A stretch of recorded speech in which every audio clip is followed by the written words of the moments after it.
This is the Mezgers Only Podcast with your host, Aaron, where we talk all things Mezger. Welcome to episode 3. We have Tom, T2, as some call him, as he calls himself. I like T2, so that's how I remember him. So I'm Aaron Johnson. This is episode 3. This is Mezgers Only Podcast. And so welcome in Tom. Again, the man with almost 1 million miles on the 996 turbo. Close. We're getting there. So Very close. First things first, who's Tom? Who's Tom? Aaron, first off, thank you very much for inviting me to participate on the Mezgers Only podcast after meeting just it's probably about a year ago when we actually first met when I signed up for Strasse down in North Carolina. And what an experience I had down there. What a great opportunity to get to know each other. And thank you again for inviting me to participate today and give the audience a little background on me. So who's Tom? I'm an engineer by degree. I also have an MBA that I completed a couple of years ago. So I've got a bit of a natural curiosity. I am definitely an explorer, adventurer by nature. And I'm a creative type person. And I've owned my 2003 996 Turbo since the end of July 2003. I purchased it essentially new. It had 292 dealer miles on it. And it was a car that I've wanted since I was about 7 or 8 years old. Obviously, I always wanted to be in a 911. This particular car became available and I jumped on it. It has been a car that I knew that I wanted for a long, long time. Opportunity presented itself, and I knew I was going to be doing some commuting from where I live in Rhode Island up to Boston for my work that I do for my daytime job. So I said, at least I'm going to make a miserable commute up to Boston every day. I might as well make it most enjoyable and pick up a car that I'm going to be able to thoroughly enjoy every day and make that commute a little more tolerable. So nearly 22 years ago, that dream became a reality, and there are very few days that I can say that I haven't gotten up, put the key in that car at least twice, and gone off either to work or for a ride or done something with it. It's it's been a remarkable experience for me as an individual to go through that, and also just to be in that seat every day and experience something and really get to enjoy it in a way that I wanted to enjoy it. So that's a bit of a background on myself, my educational background. I am an engineer, so I'm always naturally curious. When it goes in for a repair, I'll stand with the technicians and the manager of the shop and talk through the details of what's going on. And I'm just, that's, like I said, it's part of my natural curiosity. And the engineering piece of it is I love the technical aspects of this vehicle are so numerous and so technically complex that I thoroughly enjoy all aspects of it, just besides driving it as well. Which is cool. I mean, and you have to be. I think we're all a little bit engineer at heart. I think that's a big attraction to just Porsche in general. I think that's something that, I mean, I have questions. I'm kind of have the engineering background the same. I'd be curious if that's probably their demographic, whether they realize it or not. I think that's always a commonality there. So if we rewind a little bit, before you bought the car, and you said you always had this kind of your poster car. What was the first Porsche you've seen or got you attracted to it, or how did you get in the whole scene itself? Like what got you into Porsche? Yeah, so I'm 58 years old. So I'm a child. I grew up I was born in 66. So when I was probably 7 or 8 years old, I grew up in a small, middle class town in northern Rhode Island. My parents, it was actually around this time of year, my parents would have to do the taxes. My parents are both working class people. Nothing special about my upbringing. My parents' tax attorney would show up to do the taxes, and he had a early 70s. I don't even know what exact color it was. It was like that dark chocolate brown with a light tan interior. Yep, exactly. 911, and the kids, my brother and sister and I would get kicked out of the house and go play with your friends while we do taxes in the kitchen table.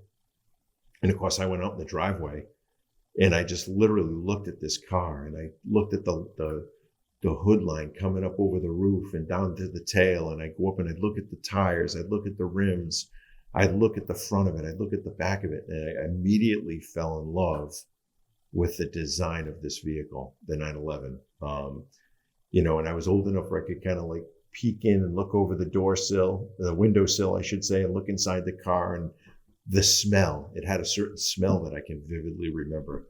It was that oil gas smell from the engine, and it was that leather smell from the interior. All of those things, it was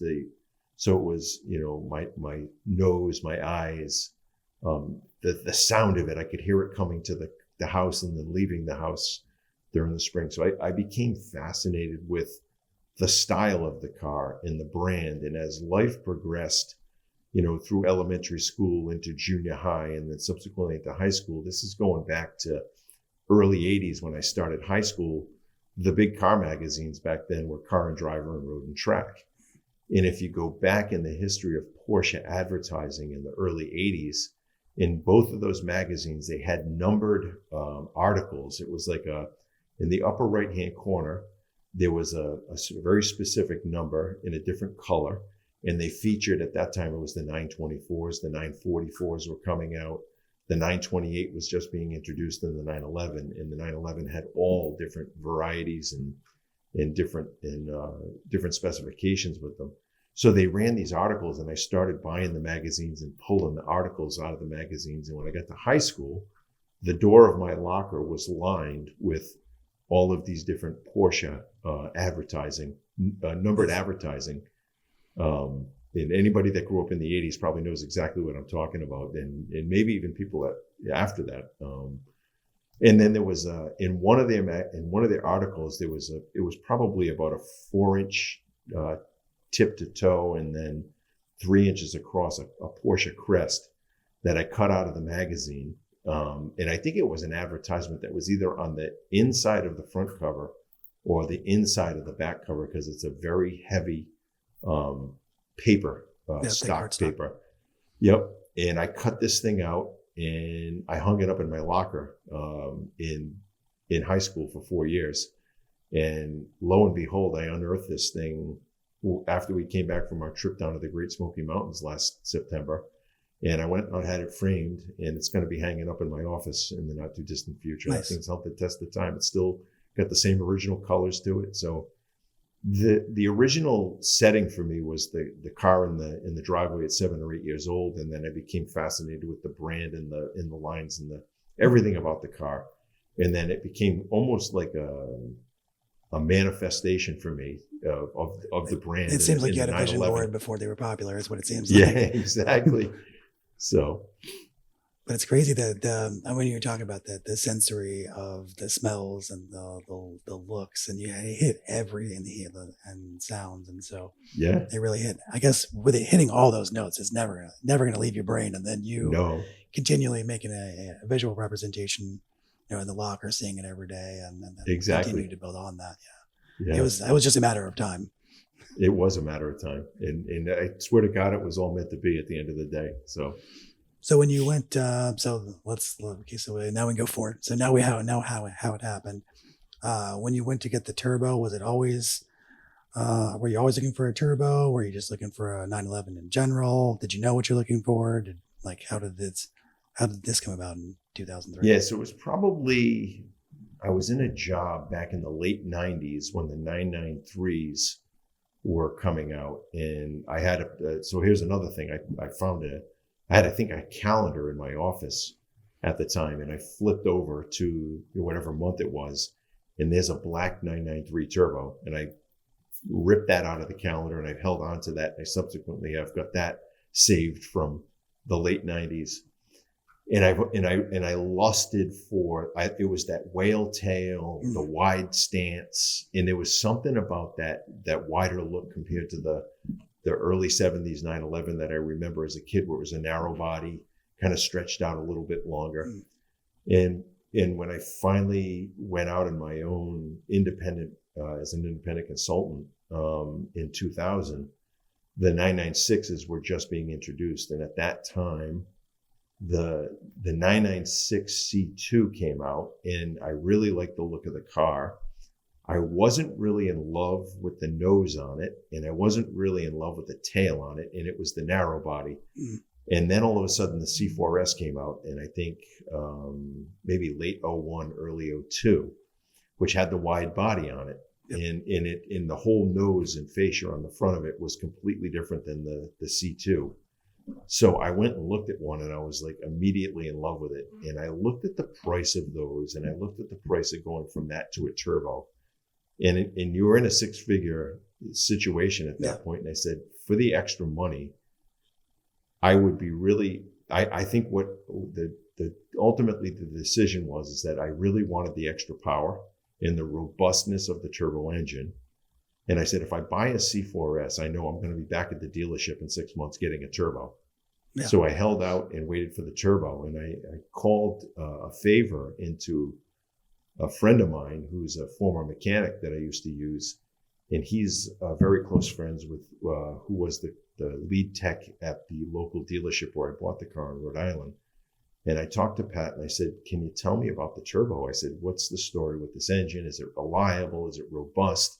Is it something, because I'm going to be making this commute to Boston at some point, and I really want to make sure I'm making the decision for the right reasons, and it's something I can daily drive. He goes, I haven't really seen anything wrong with these, although I haven't seen a lot of them come in with any real mileage on them. He said, but in terms of robustness, he goes, these cars they're built like tanks. He goes, go buy one. You'll never be sorry you did it. And his advice to me was just change the oil. And that kind of firmed up that it was going to be the turbo. And I think if you went and talked to the salesman who sold me the car, he's known as Captain Kirk at Inskip and at Rhode Island's Porsche dealer. He will tell you that, most of the people come in here and, they'll start in, a C2, they'll move to a C4S, and then they'll move to a turbo. He goes, not you. You went right to the top of the food chain. Yeah. Exactly. And he said, you haven't bought another car from me since 20-something years. Well, so, worked out in your favor, not his. Exactly. So anyways, that was kind of like my reasoning and logic behind getting into the car and how I arrived at where I was. I loved the wide stance. The aero kit to me was something that was put on that car, and I wasn't immediately in love with it. I had to go back a few times and really look at it. And I fell in love with the fixed tail and the lip in the front in the painted side markers. And this model had the ceramic brakes, and it had the X50 power upgrade package. So it was basically a GT2 and all-wheel drive, for lack of a better description. You had everything you needed there, and you were kind of getting rid of those hydraulic rams for the spoiler anyways. Exactly. So a little niggle that you didn't know that exactly you were going to run into. So that's part of your commute. It's definitely more solid that way. Yep. I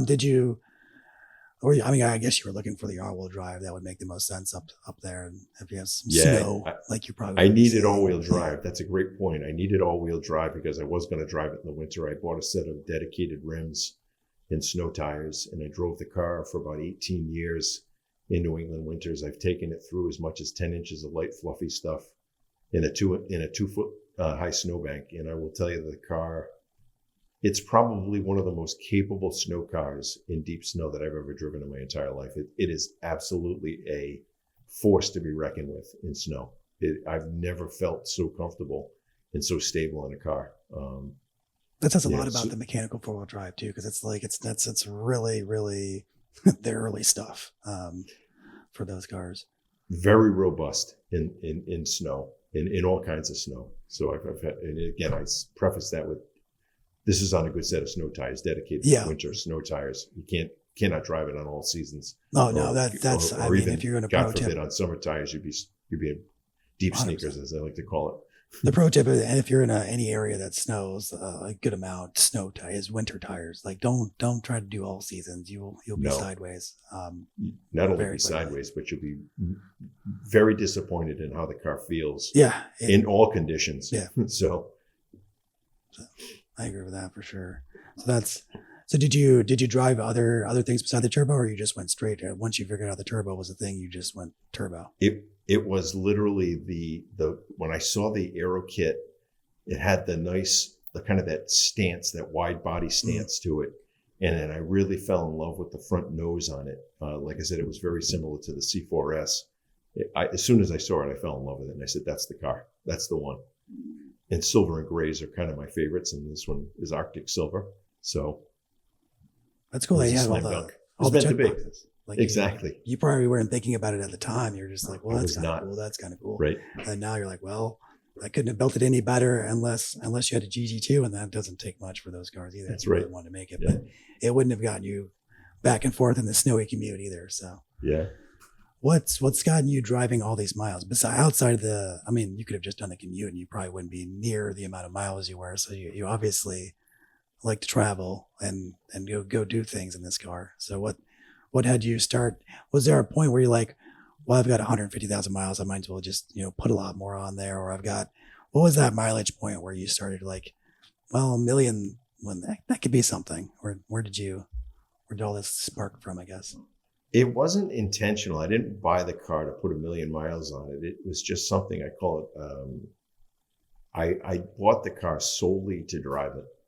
I loved the feeling of being in the seat. I loved the experience of the feel of the car, sitting in it and connecting so closely with, the 996 kind of, if you look at the design elements specifically in the interior of the 993 and then subsequently the 997, it was more of a traditional boxy feeling. It was very, very square edges and square patterns. If you get into the 996, they really went above and beyond and smoothed out a lot of the interior elements. And it was something that really attracted me. And when I sat in the car, I just felt so connected to the automobile. And then when I drove the car, I felt like I was connected to the automobile, and I felt the automobile was extremely well connected to the road. So that kind of that three-piece experience of the environment to the vehicle to myself was a very strong and positive connection.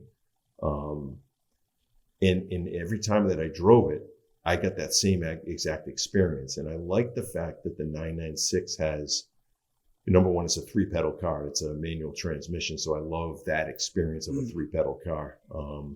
I've driven some PDKs. They're a wonderful experience, but I am truly, my pride, joy, and passion is a 3-pedal car for sure. It's just so much more of a connected experience to me. But the other piece of it is that I really felt like the 996 did a good job of doing just enough intervention at limit when it was needed from the computer systems, but not so much where you lose a bit of the driver feel, that road feel, that experience of being really connected. As I said, the environment to the car, to the driver is just, it's so well done, and not too much. And the other piece of it was there wasn't too much of the newer cars, and this is not brand specific, it's all models, all makes now. The electronification inside of the vehicles now, to me, is absolutely overwhelming. It's just too much. And I feel like I like the old style analog gauges. I like the look and feel of the old style orange amber analog gauges. It's just the way I am. Maybe I'm just old school, and it's what all the gray hair in my head stands for, right? But there's certainly that connected feeling as well to the interior of the car as well as the exterior. So to answer your question, my intention was simply to drive it. And every time I got behind the wheel, that feeling that I got was just so powerful that I always felt like I wanted to be behind the wheel. And I felt like when I wasn't behind the wheel, wherever I was, whether it was at work or at home, I wanted to go out and drive the car. So more often than not, when I wasn't driving to work, I was home. I've got 2 daughters that are now 27 and almost 26. When they were kids, I'd throw their car seats in the back. We'd buckle up, we'd go for a ride, we'd go get a bite to eat for lunch, we'd go get dinner somewhere. And the 3 of us, if my then wife were with us, the 4 of us, we'd go for a ride in the car and go get a lunch or dinner somewhere. And it was an experience and an adventure just to go drive the car somewhere and just have that experience of being behind the wheel again as a group. And it equally as fun doing it alone when I was commuting to work every day. So. And that's the biggest part is like the fun factor. And if you're thinking about it when you're when you're at work or anywhere else, then you know that it's got the hooks in you, and you're done. That's what you like. It's cool that your daughters will have that kind of experience, and hopefully they get turbos and decide to do the same thing. So that'd be cool. Hopefully they do. The tri turbo family, we could call it. That'd be great. That'd be fun. Well, especially Mezger ones too. So that'd be interesting. That'd be a lot of fun. But yeah, the experience of the commute solo and then family time with the kids was great in the car. I have no regrets about any of it. I never once got up in the morning and said I should have never bought that car. I am so happy that I did it, and at the time that I did it, and I've got to experience it in so many different environments with like I said, family and solo driving, and then track driving and winter driving and everything in between. I've taken the car probably in every type of driving environment that Porsche had intended it to be driven in. So that's pretty cool. So you're pretty much the commercial for it right now. Exactly. So speaking of trips, what's been your favorite trip you've been on so far? I mean, I'm sure you've had a ton. I don't know if you can remember them all. So. I've been to so many interesting places, and I've driven so many interesting roads. And I remember seeing your invite about this time last year to come down to North Carolina to join the Mezgers Only group. And I was like, wow, I haven't really driven many of the states down that far south. And I've always wanted to get on Tail of the Dragon. I've always wanted to be in the Great Smoky Mountains area driving. I've been down there before, but not in this car. So when that trip came up, I think I reached out to you and kind of had some questions around what the experience was going to be. And I got to tell you, the experience of getting behind the wheel, and I asked my girlfriend if she would join me on that trip, and she's a great road tripper and a great co-pilot, and we signed up and went. And to answer your question, the experience of having a well-organized event, number one, where you've got somebody that's familiar with the roads taking you through the roads at the right times on the right days of the week, was unbelievable. You and Josh both did a phenomenal job of laying out incredible driving roads. And then the group of people that connected, not just because of the cars, but also what I noticed was there was people from pretty much all around the same walks of life. Mm-hmm. In the personalities of the individuals that owned these particular vehicles that joined us this past September, everybody just instantly connected. There was none of that kind of angst of like meeting people that you didn't know, or you're meeting for the first time, and who are you? Everybody was like, we all knew each other, and we just reconnected after not seeing each other for 5 years. It was like a fraternity reunion. Yeah. And I talked to Josh when we were at Amelia.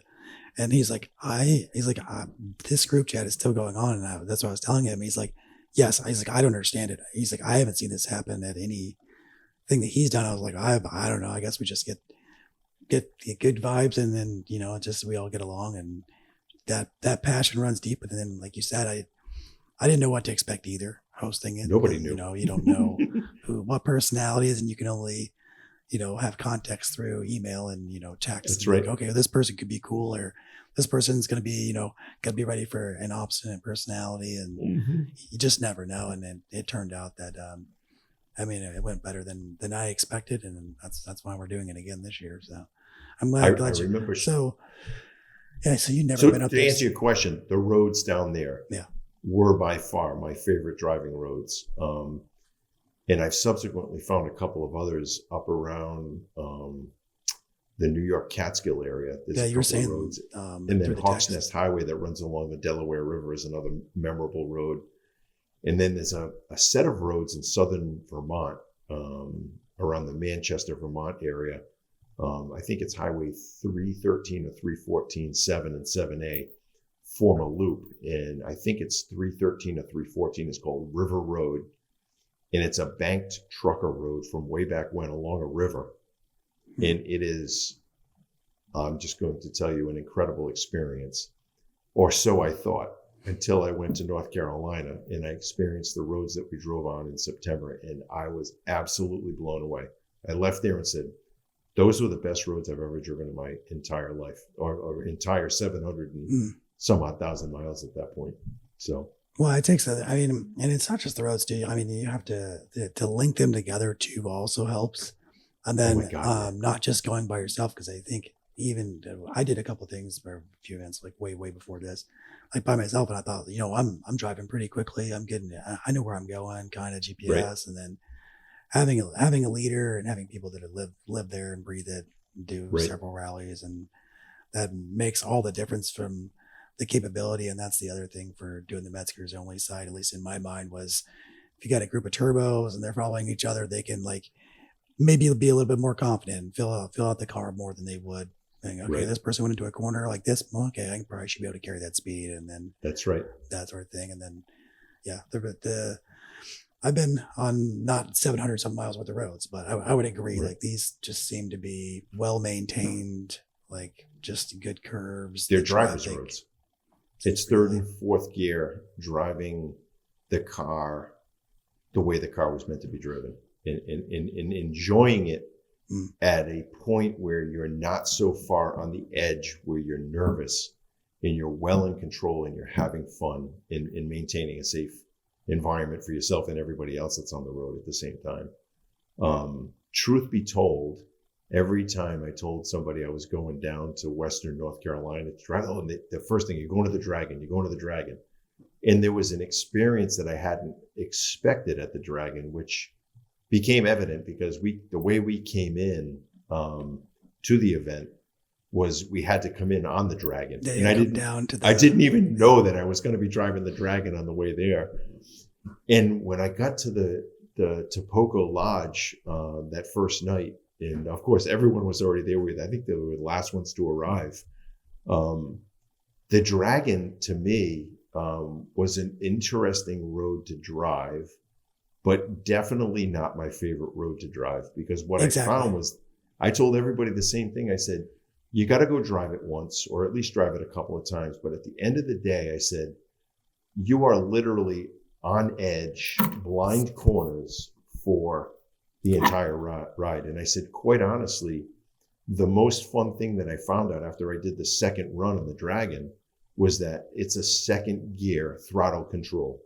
And if you can find a line and maintain throttle control and try not to touch the brakes too much, I said, it's actually more fun driving it that way than diving into slamming on the brakes, twisting the wheel. I said, it's actually more fun to find a good steady rhythm in second gear. To me, it was anyway. Yeah, So, I mean, I did that as well, and I saw somebody Yeah. like comment on Instagram or somewhere, was like, "Oh, second gear." I'm like, I don't think you realize how long the second gear is.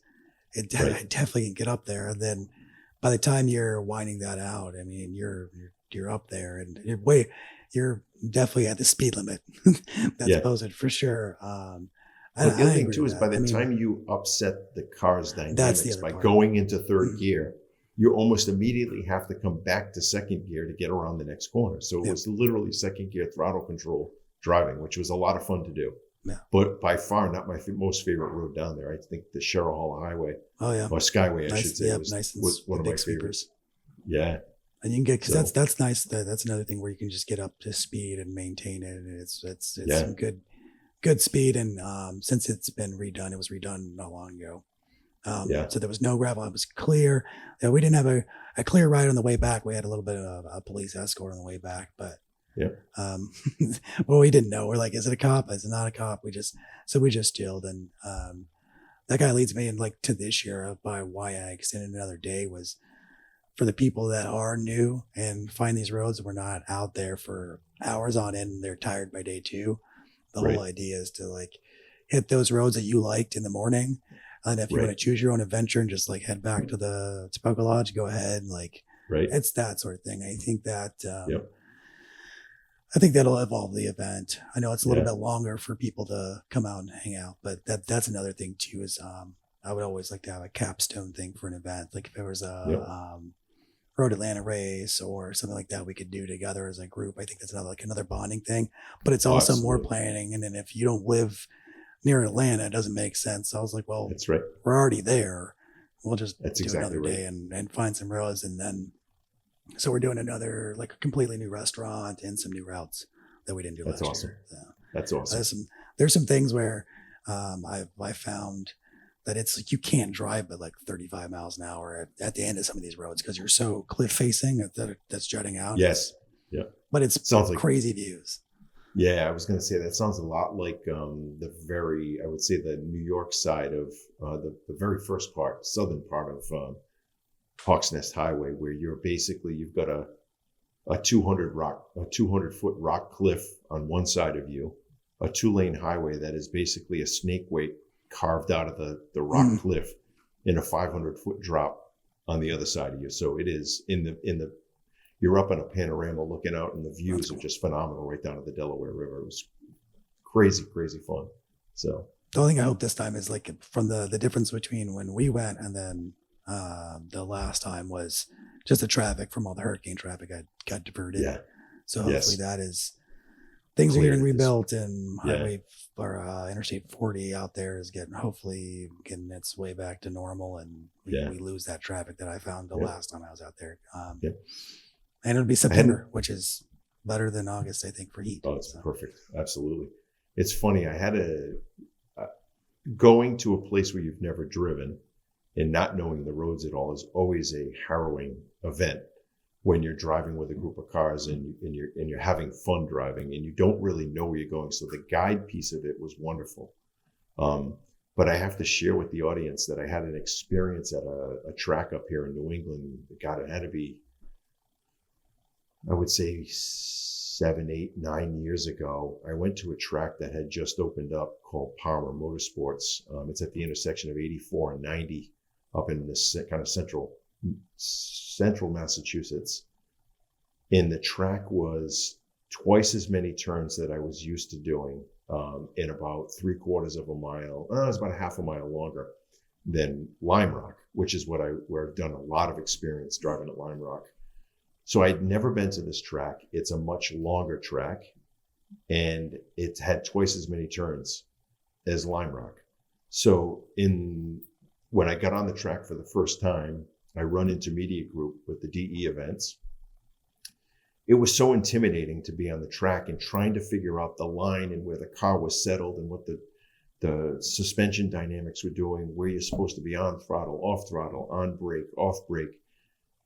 About halfway through the second session, it clicked.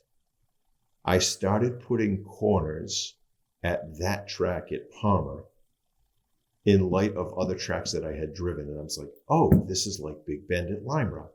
Or this is like the right-hander at the end of Watkins Glen on the front straight. And when I went to our event in North Carolina and we were driving some of these roads that I had never been on, I used the same methodology that the corners, as I approached them, I tried to be mindful of what corner at a certain track was it like. And then I would set the car on that line and just to get a feel for how it performed. And it worked remarkably well. So it took that natural anxiety of wanting to go and have fun and drive at a reasonable speed on roads you don't know. And you kind of take a little bit of that of anxiety effect out of the driving experience. And you're able to push yourself in the car a little bit harder and a little bit more fun. So yep, I agree with that, and that's a pretty cool like pattern recognition to like, oh, there's that, and then the leader thing made the biggest difference. I've done events before that where I just like people showed up and like, hey, do you want to be a leader? That is not the it's a lot of pressure. You might want to, but then no, it's not the absolutely the a ton way. of pressure. So yeah, for sure. So hats off to you and Josh for a very well organized, very well run event that tops my list of best driving roads I've ever been on. So good to hear it. I mean, that's cool. I mean, that's what I wanted.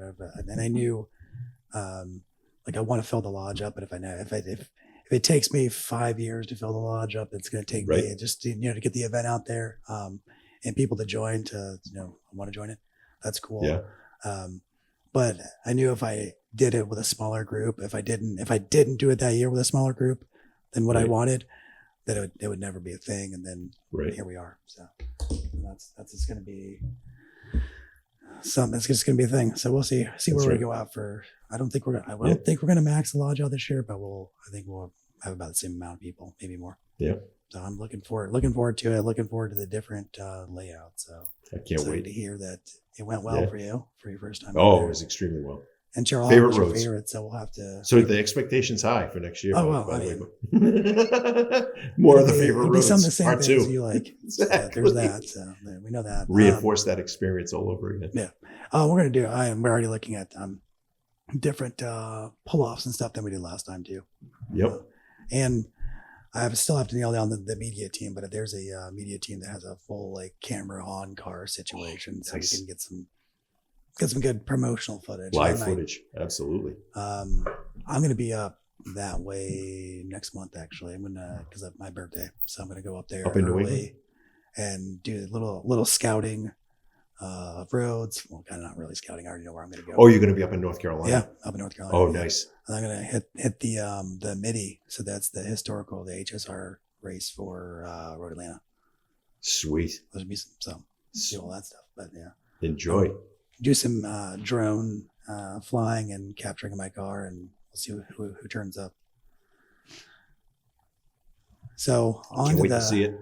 So onto the driving everywhere. So I know everyone has the questions of maintenance. So and I know your car's not stock either. If you want to talk through that, because it's not, because you have carbon buckets, you got a list of things. Like when I first saw it, I was like, oh, Tom's got a stock 996 turbo. I don't know that I didn't pay attention to it or what, but like when I walked up to it, I was like, oh, he's had this car a while, but he's perfected it. So Yeah. what else done to the 996? So let's start with the interior. It was probably, I want to say it was 2015, the summer 2015, if I remember correctly. I was doing a lot of DE events, and a lot for me is anywhere from as few as 6 to as many as 18 per season in the Northeast. And we don't have a long DE season up here. Yeah, I imagine It's probably like 7-8 months. Maybe you can catch a couple early events in late March, early April, and maybe some late events as late as early November before the season gets a little wonky and you can't really, the cars just don't stick on the track because the asphalt's too cold. So I was at a point where I would go to a DE event and the stock seats and the 3-point harnesses, the regular seat belts I was not holding myself in the seat anymore. I would get home and my forearms, my stomach, and the sides of my shins, the muscles in my calves from holding myself in position were so sore. And it would take 2 days to get unlocked from all of that, holding yourself in. I said, it's time to upgrade the seats.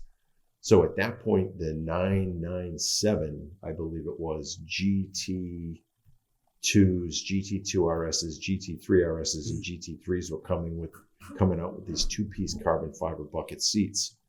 And I had a group of friends up here that I went to a lot of the DE events with and tracked the cars, on a fairly regular basis.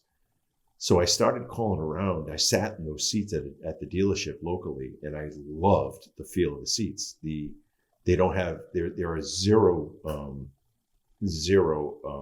opportunities to make any adjustments other than fore and aft. Yeah.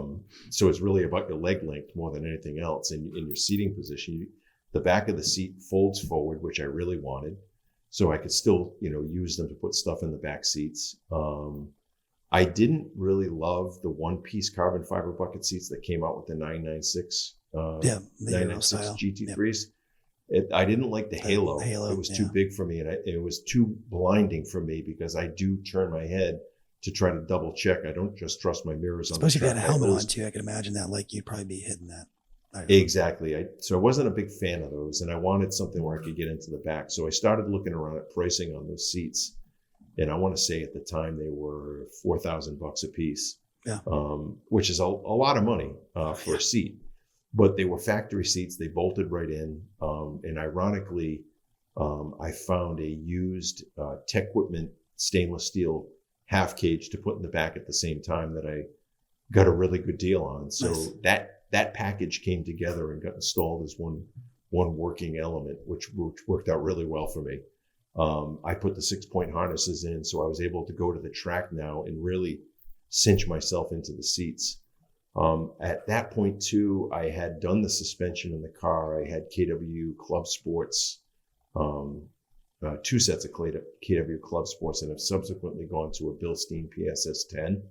I've got the GT3, the 996 GT3 adjustable sway bars in the car. And just, I had adjustable drop links on it. I've gone to a regular, just a fixed drop link. Did you not like the adjustables, or? Because of the weather conditions up here, they worked like a charm. They were great because they were adjustable. But I found that I didn't really, once they were set and the alignment in the suspension settings were set, you don't adjust them. And what I was finding is that the salt conditions up here would cause the heim joints to bind. Oh, and it would make, make a lot of noise. Yeah. So I went to just a regular stock drop link. So the interior of the car, I've got the seats, the 2-piece carbon fiber bucket seats, which there's a little side story around that. I've got the Tech Equipment stainless steel roll cage in the back with the cross members on it, so the seat can only go back so far. And I upgraded the head unit that came with it. It was the double DIN MOST system from 2003, CD based nav, to the PCCM Plus, which was a game changer. It's plug and play Android Auto and Apple CarPlay. It's a wonderful touchscreen. You know, all the music and everything you want is right at your fingertips, and it's been a wonderful transformation for the interior experience. I've got a friend of mine that when we got the 2-piece carbon fiber bucket seats, he had a 997 GTS4 that he was racing or DEing on the track pretty heavily. He also bought a pair of those carbon fiber bucket seats. We bought all 4 seats at the same time, so the dealership was really happy, and we got a really good price on those seats. He recently sold his seats. He lives in Amelia, and I got a chance to catch up with him when we were down at Works Reunion. He recently sold those seats for $30,000. And I said to myself, I never thought a set of seats would be an investment. I don't think anybody saw that. Yeah, I was going to say, I don't know what you paid for them, John, but at that point, you definitely don't have an outlook like, And I'm not buying these as an investment. I was buying them for safety. To be 100%. Quite honest with you. Yeah, I mean, you're not, you don't need to be leaning against that. It's like go-karting or something. If you don't have the proper seating, it beats you up a lot more than you realize. And then when you do realize it is that 2-day recovery. And those seats are just great, but it's taken them till this new 992.2 GT3 generation for them to figure out folding buckets are a thing. Like, yeah, exactly. So that's crazy that they took them to revert back to a 997 thing. Everybody thinks they're really uncomfortable. I got a lot of that commentary when I was down at Works Reunion, and I said, no, these actually seats are remarkably comfortable. I just put 2,500 miles on the car on that round trip down to Amelia, and I never once said, geez, I wish I didn't have these seats. I agree. I think it's the seating position's fine. The bolstering on the side, you're definitely locked in. Yeah.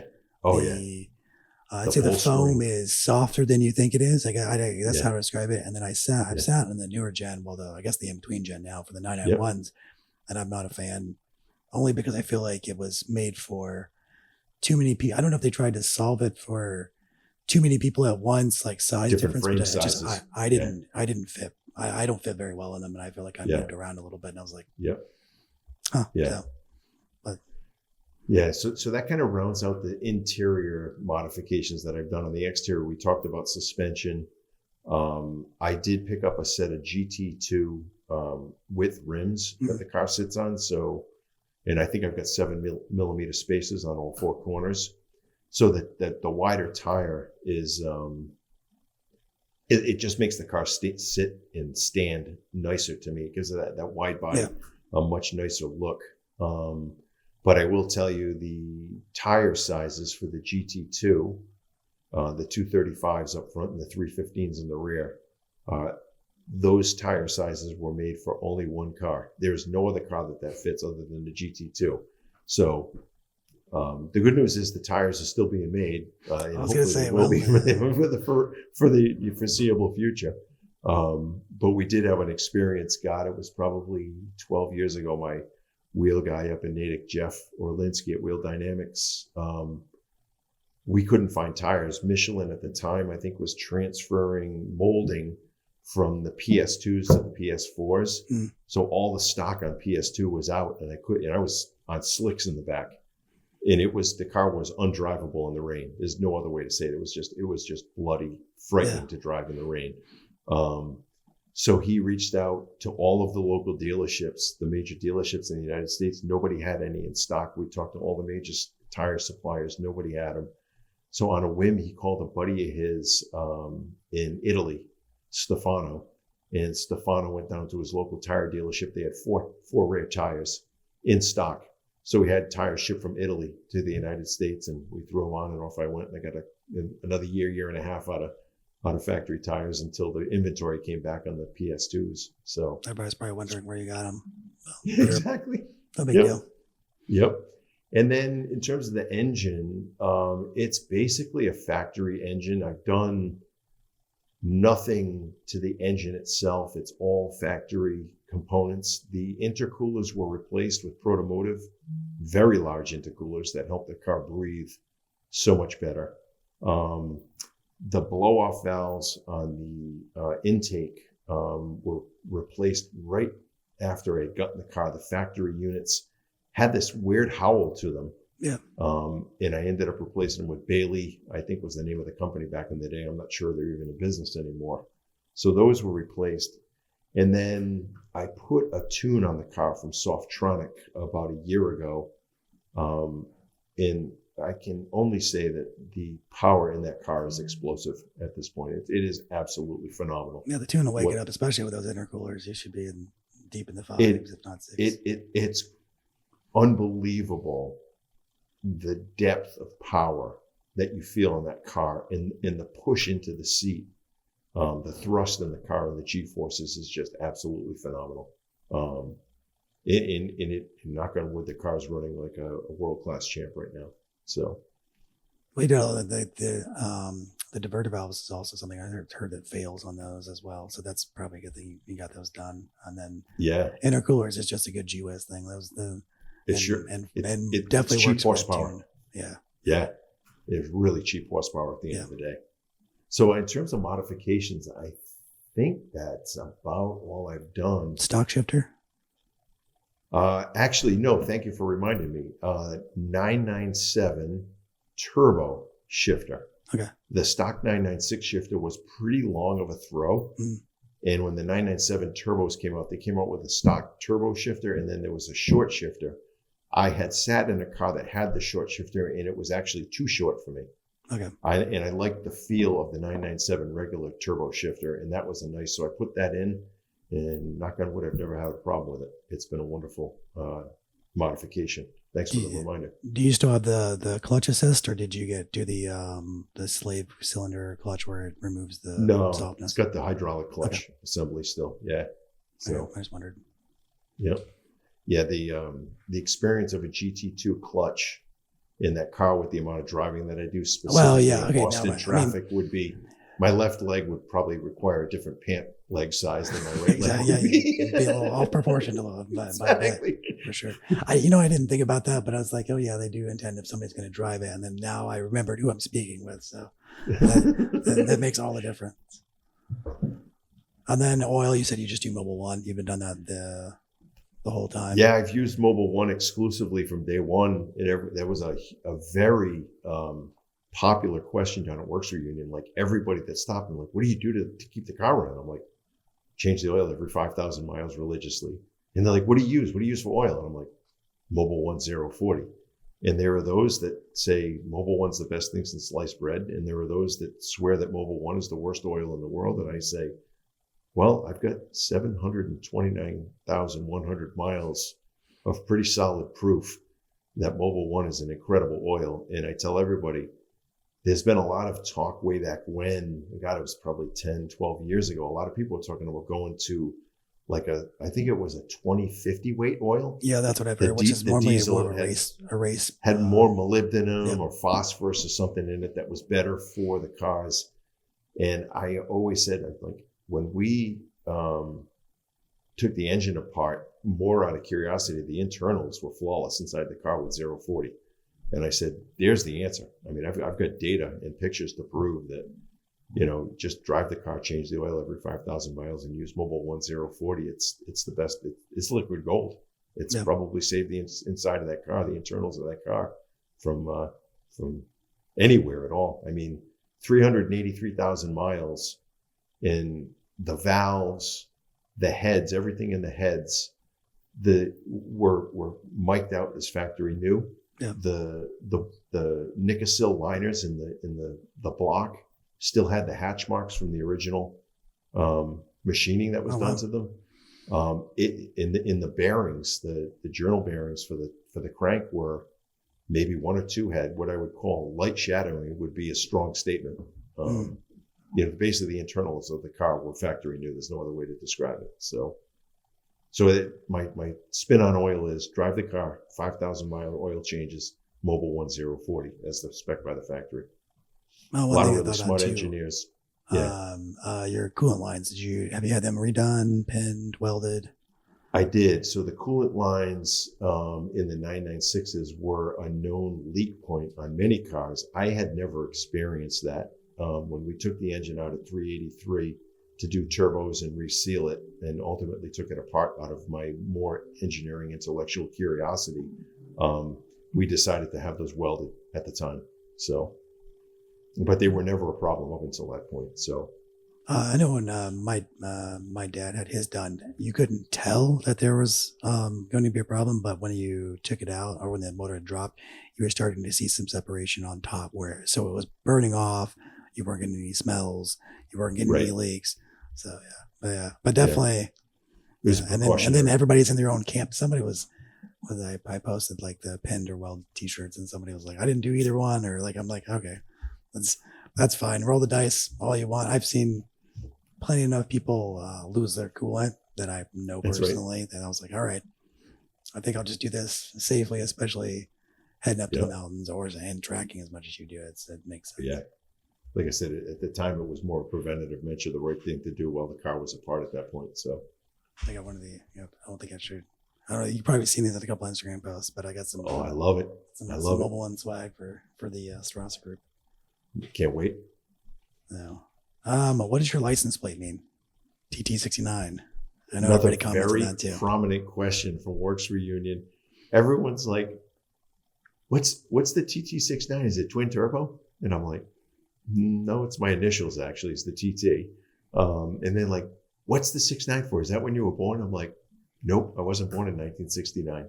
And they're like, so what's the story behind the license plate? I said, when I called a friend of mine and told him I wanted my initials in two numbers, which up here in Rhode Island, it's like it's a big deal to have your initials and two numbers on a license plate. If you can get a single number, it's even more, it's even cooler. And I think it's New Hampshire is the state that has the most vanity plates in the country. But anyways, I called a friend of mine and I said, can you get me a plate with my initials and maybe two numbers on it? And with his infinite sense of humor, that was the plate that I received in the mail. And I called him up and I said, you got a hell of a sense of humor. And he goes, I thought you'd like that. That's right. I could always tell people if, I ever flip the car over, just roll me over. That's true.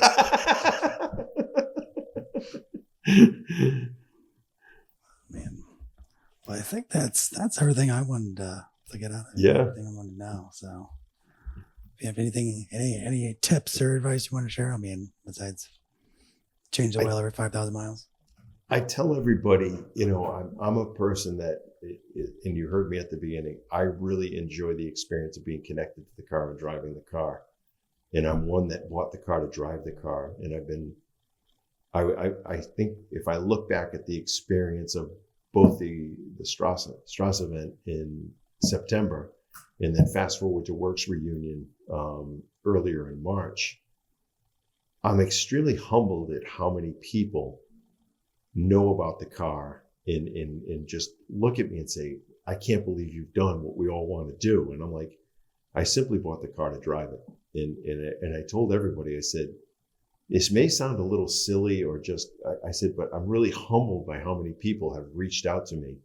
The group that greeted me at the door, the very first night that we arrived in North Carolina for the event last September, I I was blown away, and they all wanted to talk to me and meet me and hear my story. And it's turned into a really powerful experience for me to see people and hear from people all over the world that know this car.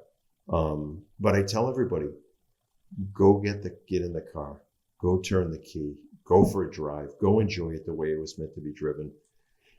Go through all kinds of experiences with it.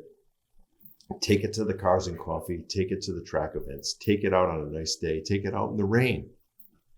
Go drive the cars. It snows in Germany, it rains in Germany, and there's tracks in Germany, and the car was meant to be driven in all of those conditions. And it does remarkably well in all of those conditions.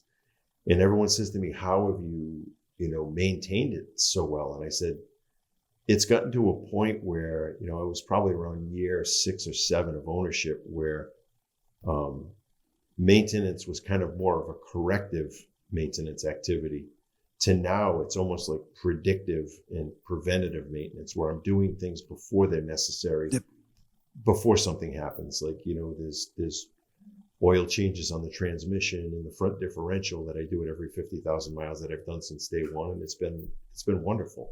For the transmission, not to interrupt your thoughts, but I was just same like stock factory transmission oil, or do you do anything different? Stock factory, Porsche factory oil. I just figured that they've done there are so many really smart engineers, both at Mobil, because I think that's a Delvac product. Yeah, it's yeah. Sure. And I think there's so many smart engineers at both Mobil and at Porsche's factory that have really done the analysis that's required. And maybe on that one extreme case that they didn't expect. Maybe. But I've at least tested and proven that whatever engineering that they did was really robust. And like I said, it's frequent fluid changes is one of those things. But really the advice to everybody is get out and drive the car. Make it the experience that you want it to be and enjoy it in the way that you want it to be. And I will tell you that driving these automobiles has been nothing short of spectacular for me. And to hear all the commentary back from folks when I was down at Works Reunion and also at Strasse last year, it was just, to me, just a remarkably enriching and humbling experience to see how many people know about the car and really are behind me saying, we want you to get to 1 million miles. So of course, I mean, it's just one of those human natures too. And to your point, I mean, you can't have experiences without doing them. So that's right. And who are you going to save the car for? The next person, so they can have experiences. I mean, exactly. And that was like to put a kind of a bow on the trip down into North Carolina. The very last night when we were the last raffle we were doing, you put the names in, you spun the wheel, my name comes up first, and out comes this cylinder. And out of the cylinder comes this poster. You open up the poster and it's Jeff Zwart in the 996 Turbo climbing Pikes Peak. And I'm like, oh my God, this is like so serendipitous that my 1 million mile goal is to get out to Pikes Peak and hit my 1,000th mile at the highest drivable point in the US at Pikes Peak. And when I saw that poster and I won it, I was just like, it's meant to be. I'm going to go to 1 million miles. It's going to happen. Yeah, that's pretty cool. That was the linchpin that said, you're going to do this. You got to do this. Right. So. Yeah, it was cool. It was cool that he signed it. I didn't know if he even had time to do that. I was like, hey, sign this. He's like, sure. Cool. Send it. Yeah. So it was wonderful. I got it mounted and it's not quite hung up on the wall yet. So got it. I have another signed item this year. I have a model from, it's a GT3 RS 4.0. Signed by a pretty cool guy. The 997 RS 4.0. Mm-hmm. Yeah, it's signed by AP. So. Oh, nice. So that'd be. That's a big deal. That's one that cool is a thing. big I'll deal. find some other neat things to bring over. Maybe I'll get Jeff to sign something else. Yep. Yeah, that's all I have. I'm great hearing all the background into it and the maintenance everybody's wanting to hear, because I know that's always a thing. And then just kind of the beginnings of Tom, because you just can't wake up one morning like, you know what? I just want to put as many miles in a car as possible. And that was neat to hear. I mean, and I almost think for the most part, everybody's childhood for Porsche is a 911 Turbo, no matter the generation. It's like they've really done a great job in making that a flagship.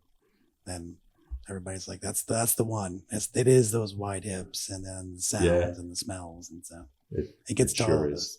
even though I have a Yeah. GT3. So, I mean, but I like my dad reminds me, he's like, I said something about everybody needs a GT3. He's like, whoa, whoa, whoa. He's like, I'm going to turbo and I like mine. I was like, there's a place for the turbos. That's right. Just in my camp, I'm a GT3 guy. So the GT3 to me is the tactical version of the turbo, where the turbo can do, it's more of a grand touring car that does so many things so well. The GT3 can be very tactical in situations where you need tactical expertise, and it is a absolutely wonderful automobile to drive. There's absolutely nothing that car can't do in terms of tactical, right? It's phenomenal. I wouldn't want to drive one in the snow, even on snow tires. People have DM'd me with ones that have like buried in. I'm like, I'm good for you for driving that in the snow. Right. I mean, and much less in like cup twos in the rain. I mean, snow, yeah. No, thank you. Like, I mean, you need winter tires and all, but yeah, I'd be good. Nope. Yep. There's a Cayenne for snow duty for the most part. Exactly right. Unless you're a Tom, have the turbo. So maybe that is the ultimate 2-car solution is turbo and GT3, and then you call it a day. That's right. Environments. So it was great having you on, Tom. Thank you very much. If once the podcast goes live, if there are questions or needs, I'll tell people to either reach out to Aaron or myself, and I'm glad to come back on and answer questions at another time as well. If the need is there. Yeah. Thank you. Thank you. Thank you for listening to the Mezgers Only Podcast. Please check us out on Instagram at Mezgers Only or on the website at mezgersonly.com. See you next episode.